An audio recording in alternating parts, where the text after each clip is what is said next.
The Little Soul and the Sun. Once upon no time, there was a little soul who said to God, "I know who I am." And God said, "That's wonderful. Who are you?" And the little soul shouted, "I am the light." God smiled a big smile. "That's right," God exclaimed. "You are the light." The little soul was so happy, for it had figured out what all the souls in the kingdom were there to figure out. "Wow," said the little soul. "This is really cool." But soon, knowing who it was not enough. The little soul felt stirring inside, and now wanted to be who it was. And so the little soul went back to God, which is not a bad idea for all souls who want to be who they really are, and said, "Hi, God. Now that I know who I am, is it okay for me to be it?" And God said, "You mean you want to be who you are already?" "Well," replied the little soul, "it's one thing to know who I am, and another thing altogether to actually be it. I want to feel what it is like to be the light." "But you are already the light," God repeated, smiling again. "Yes, but I want to see what it feels like," cried the little soul. "Well," said God with a chuckle, "I suppose I should have known. You always were the adventuresome one." Then God's expression changed. "There's only one thing." "What?" asked the little soul. "Well, there is nothing else but the light. You see, I created nothing but what you are, and so there is no easy way for you to experience yourself as who you are, since there's nothing that you are not." "Huh?" said the little soul, who was now a little confused. "Think of it this way," said God. "You are like a candle in the sun. Oh, you're there all right, along with a million, cajillion other candles who make up the sun. And the sun would not be the sun without you. Nay, it would be the sun without one of its candles, and that would not be the sun at all, for it would not shine as brightly. Yet how to know yourself as the light when you are amidst the light? That is the question." "Well," the little soul perked up, "you're God. Think of something."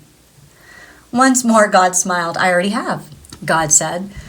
"Since you cannot see yourself as the light when you are in the light, we'll surround you with darkness." "What's darkness?" the little soul asked. God replied, "It is that which you are not." "Will I be afraid of the dark?" cried the little soul. "Only if you choose to be," God answered. "There is nothing really to be afraid of, unless you decide that there is. You see, we are making it all up. We are pretending." "Oh," said the little soul, and felt better already. Then God explained that in order to experience anything at all, the exact opposite of it will appear.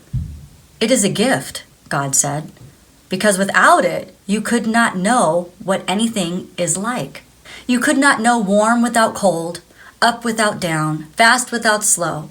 You could not know left without right, here without there, now without then. And so," God concluded, "when you are surrounded with darkness, do not shake your fist and raise your voice and curse the darkness. Rather, be the light unto the darkness and don't be mad about it. Then you will know who you really are. And all others will know too. Let your light so shine that everyone will know how special you are." "You mean it's okay to let others see how special I am?" asked the little soul. "Of course," God chuckled. "It's very okay. But remember, special doesn't mean better.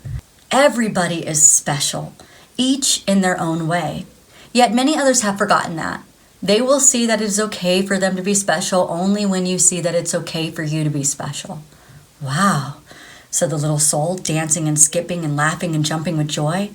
"I can be as special as I want to be?"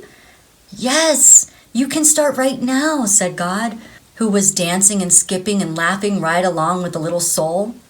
"What part of special do you want to be?" "What part of special?" the little soul repeated. "I don't understand." "Well," God explained, "being the light is being special, and being special has a lot of parts to it. It is special to be kind. It is special to be gentle. It is special to be creative. It is special to be patient. Can you think of any other ways it is special to be?" The little soul sat quietly for a moment. "I can think of lots of ways to be special," the little soul then exclaimed.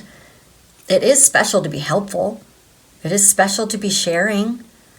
It is special to be friendly. It is special to be considerate of others. Yes, God agreed, and you can be all of those things or any part of special you wish to be at any moment. That's what it means to be the light. I know what I want to be. I know what I want to be, the little soul announced with great excitement. I want to be the part of special called forgiving. Isn't it special to be forgiving? Oh, yes, God assured the little soul. That is very special. Okay, said the little soul. That's what I want to be. I want to be forgiving. I want to experience myself as that. Good, said God, but there's one thing you should know. The little soul was becoming a bit impatient now. It always seemed as though there was some complication. What is it? The little soul sighed. There's no one to forgive. No one? The little soul could hardly believe what had been said. No one. God repeated, everything I have made is perfect. There is not a single soul in creation less perfect than you. Look around you. It was then that the little soul realized a large crowd had gathered. Souls had come from far and wide, from all over the kingdom. For the word had gone forth that the little soul was having an extraordinary conversation with God, and everyone wanted to hear what they were saying. Looking at the countless other souls gathered there, the little soul had to agree. None appeared less wonderful, less magnificent, or less perfect than the little soul itself. Such was the wonder of the souls gathered around, and so bright was their light, that the little soul could scarcely gaze upon them. Who then to forgive? God asked. Boy, this is going to be no fun at all, grumbled the little soul.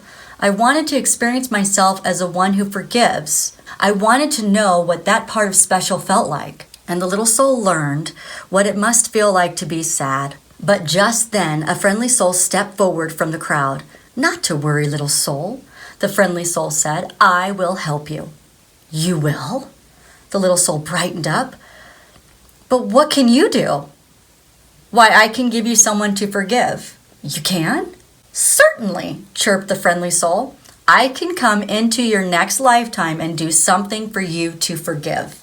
But why? Why would you do that? The little soul asked.